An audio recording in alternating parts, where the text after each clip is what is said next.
For instance, people have been getting the BSc agriculture from here for a long time. I remember I saw the first people in 1955 in Tungamo there. We had never seen anybody from Makerere. You know where Tungamo is? Tungamo Post Office Private Bagambarara.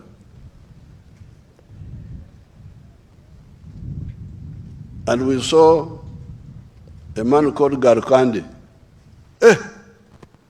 Mtawan wa Bitaro. A piki. I think he was an assistant agriculture officer. Say, he's from Makerere. And he has got a diploma. Oh, we were really impressed.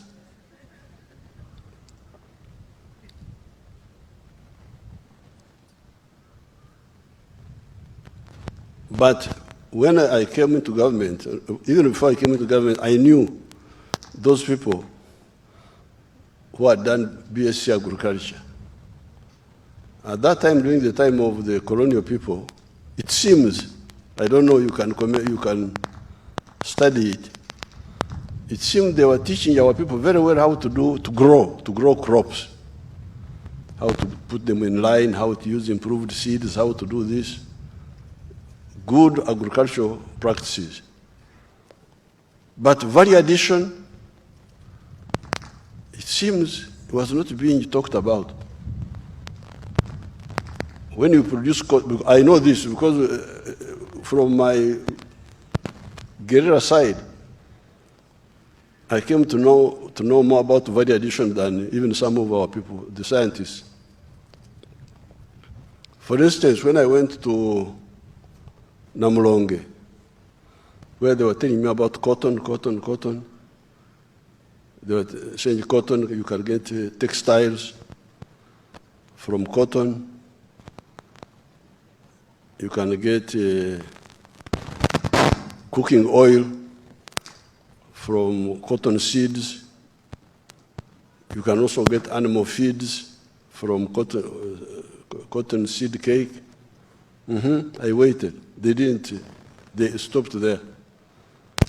I said, do you know that you can get gunpowder? That they get gunpowder from cotton? And these people seem not to know. They didn't know why the Chinese were buying so much cotton from here, taking it. They would go and make gunpowder, nitrocellulose, and sell it to us here who are asleep. And because of that, you find our military industries are not as efficient as the Chinese ones, because we are using imported gunpowder, nitrocellulose, to pack it here. Our only job is to pack it. So I was telling our people, why don't you produce? We are the ones with the cotton. So these science courses, they must be, as we say, vertically integrated, teaching our people how to look for the raw materials, as the professor was saying, Professor Nawang was saying, how they can look for the minerals. But we should not only have the technology to look for the minerals, but to add value to all of them up to the last, so that we get maximum value from them. So that's one area of refining our knowledge about nature from the science side. Now, this is now natural sciences. But from the science side of social science, it is again the same challenge. Because this human being, this Homo sapiens sapien, when he was inventing things, and it would affect the way society is organized. You have seen that when fire was invented, The whole society changed from staying in trees to staying in caves. When our people, ancient people invented agriculture, the whole thing changed. In the hunter-gathering times, the hunter was very important because he's the one who was feeding the family. But now, with the crops, the one who could cultivate became very important, and who could domesticate animals. So every change in level of science affects the society. Now, are we conversant with these social ideas? Because these are now social ideas now. I came here and I spoke to Professor Chirumira. He was the one heading history department. And I wanted to engage them because I was already very active with the science side. The food technology people, I was with them, Chamhangire, Florence Muranga, and all of those. The Kira Motors, Musasizi, Tokodri, I'm always very busy with those. To deepen the ideas of natural science. How about the social science side? Because there are a lot of problems there. The paralysis in Africa is because of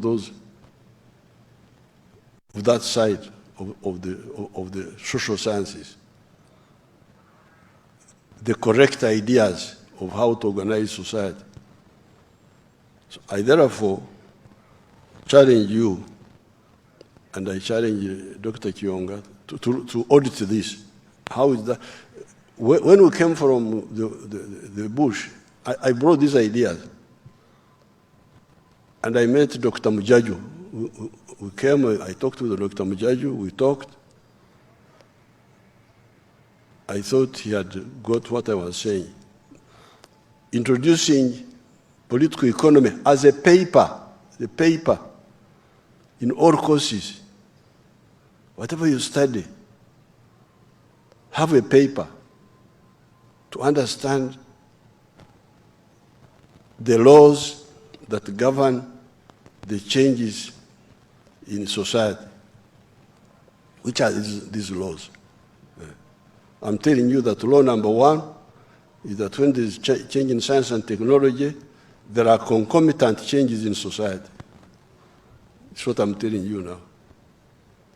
And this is what I wanted Mujaju to follow up. But then Mujaju went and made development studies.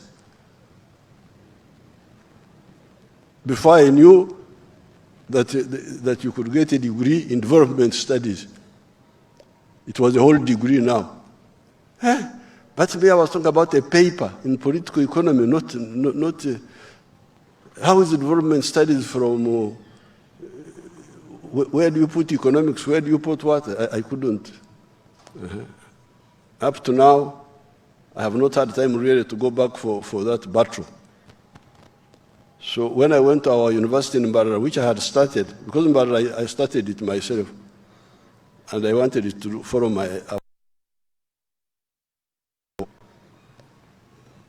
I put a faculty of medicine. Then with Professor Kayanja, we added a faculty of computer science, science education, to teach science teachers. Then we added, I think, Bachelor of Nursing and Bachelor of Computer, something. Then they had started development studies. Please. Please. I don't know what I protested. I didn't go on the streets, but I don't know whether it is still there in Barara or what. So, with these few words, regarding the road unit, that's a very good idea. A road unit for I would definitely support that so that you can have your own road unit. You teach your engineers how to make roads and how to to do buildings and so on. Practically, I totally agree with that.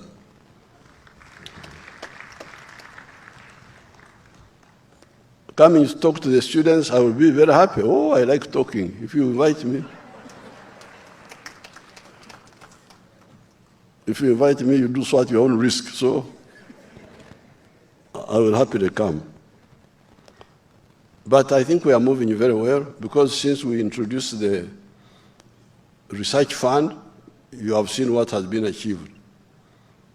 The banana project of Dr. Muranga, the projects of Professor Chamahanyire, the Kira Motors, the vaccines, things are really moving. The anti-tick vaccine of Dr. Kahwa and Naro, they have invented an anti-tick vaccine where you can kill where the cow can kill the ticks. So the ticks are now endangered species instead of endangering the cows. So we are moving very well. I just want us to refine that. All these graduates of agriculture, you must not only grow the crops, but know how to use them to the last gram. Because what's happening in the world is a scandal. I have given you the example of coffee. The value of coffee in the world, I have told you this before, is $460 billion. But all the coffee-growing countries in the world, Brazil, all of them, Colombia, Uganda, they share only $25 billion from the $460 billion. You can't believe it. And Africa is sharing only $2.5 billion of the 460 billion. So we say we are growing coffee. You know, Uganda is a coffee-growing country. Growing, how can you lose so much value? Of the 2.5 billion, Uganda is getting 900 million because of the big quantities we are producing. A country like Germany, which does not grow a single tree of coffee, from coffee, because they roast and grind the coffee in Hamburg, they get more money from coffee than all the coffee-growing countries in the world, more than 2 times. And then you have got educated people in those countries. They are just there. So this is terrible. So the crisis you see in Africa, security, lack of jobs, is because of this knowledge among the intelligentsia of these countries, of the third world countries.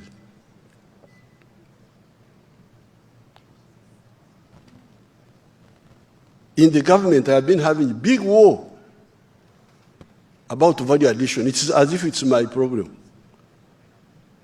You remember one time in Parliament, they were opposing value addition to the coffee, almost causing a clash between me pushing for, because now when you sell unprocessed coffee beans, you get $2.5 a kilo. But that same kilo, after it is processed and so on, it can go up to as much as $40 a kilo. So how can you have all these things like this happening? So when you hear the crisis in Africa, West Africa, wars, what? Young people dying in the ocean, going to Europe, it is because of this gap in social science. Social science must move up.